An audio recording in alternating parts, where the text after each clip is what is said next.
You know when you see a lot of people make comparisons to your favorite game, and those comparisons really don't make sense?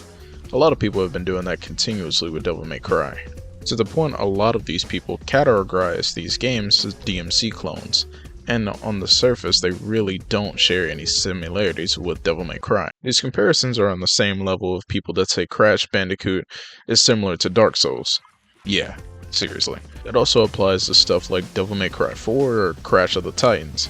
Most people that make these surface level comparisons often only play one specific genre or only play trending games, so they're not as knowledgeable about different genres and especially the niches that are inside those genres. I'm not here to gatekeep, however I do want to talk about how the gaming industry treats Devil May Cry clones and what makes a good one and a bad one. I'm talking as a person that's platinumed every Devil May Cry game outside of DMC5 SE.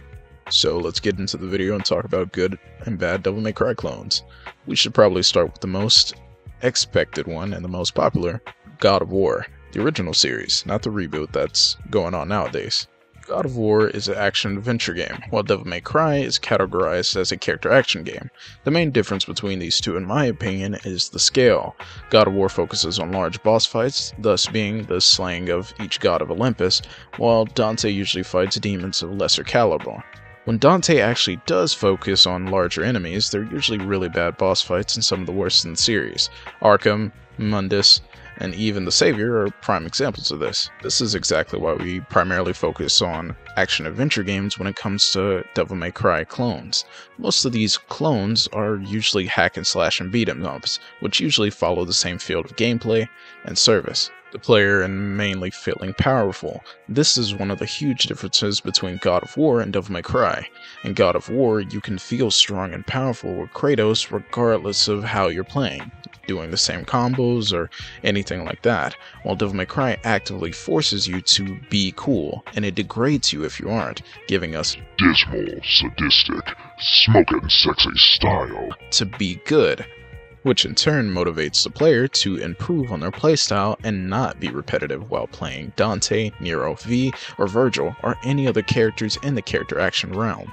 In a weird way, almost every game that allows for full character expression and playstyle expression is a character action game, but that's not the case with every game. A great example of this would be Jedi Survivor, which is a action-adventure game, but some people categorize it as a Souls game.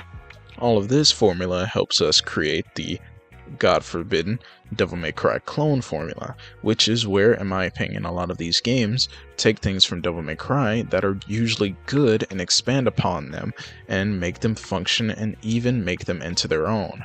A good example of this would be the Gacha game Sphere, which is primarily focused on ripping off Virgil. In a good way, a lot of these games usually often expand on Virgil's combat style or transform them into their own character. This somehow works in the fashion that we now have a popular culture of Virgil's daughters. And in the process of this as well, a lot of AAA studios and smaller studios have tried mimicking the formula that Devil May Cry and other character action games have nailed, thus leading us to them copying some of the worst problems in of those games. Some of these games aren't bad, however, it does create bad clones based on Devil May Cry, especially when they lack a lot of the potential and the surface level to actually push themselves to be a good character action game. A game that fits this description perfectly would be Square Enix's Final Fantasy XVI. It's a very diverse game, not only as critics but as a community, and as a big Final Fantasy and Devil May Cry fan, this game genuinely struggles to captivate many people, not only because of its direction, but because of its lack of identity. This is one of those games that struggle to be anything and everything while failing at being any of them. And on the character action side of it, it's not really great. A great example of this would be Clive's combat. Clive struggles because he's not able to carry the runtime of this 70-hour game. He only has one basic combo, and the only extension he gets to it is being able to have a pause in the middle that extends it to a few more hits, and this extends to his air combat as well, which is just a variation of his ground combo. And unfortunately, his aerial combat is no better. It's as bland and as basic as his ground combat, and it's expected to carry this game to its finish line.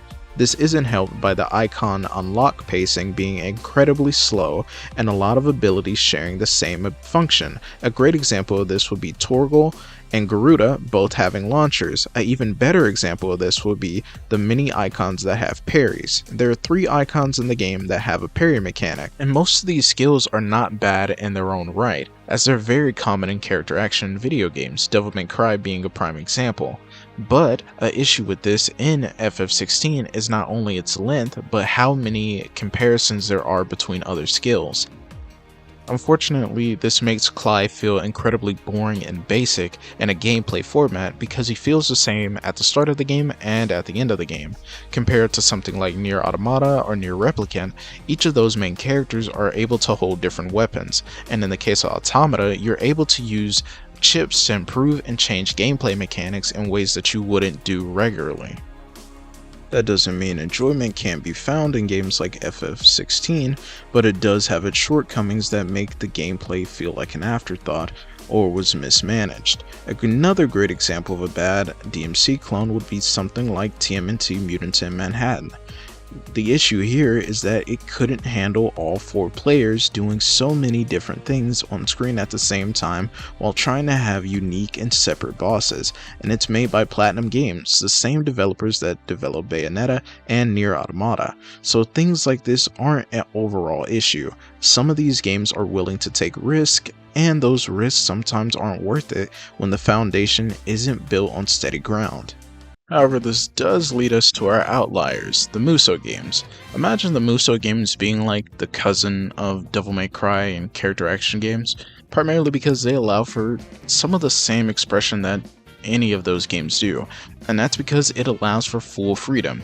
Despite the Musou games looking somewhat similar, when you see all the enemy and mobs on screen, a lot of these games play extremely different from each other, and that's an extremely good thing, especially when they pump them out as fast as they do.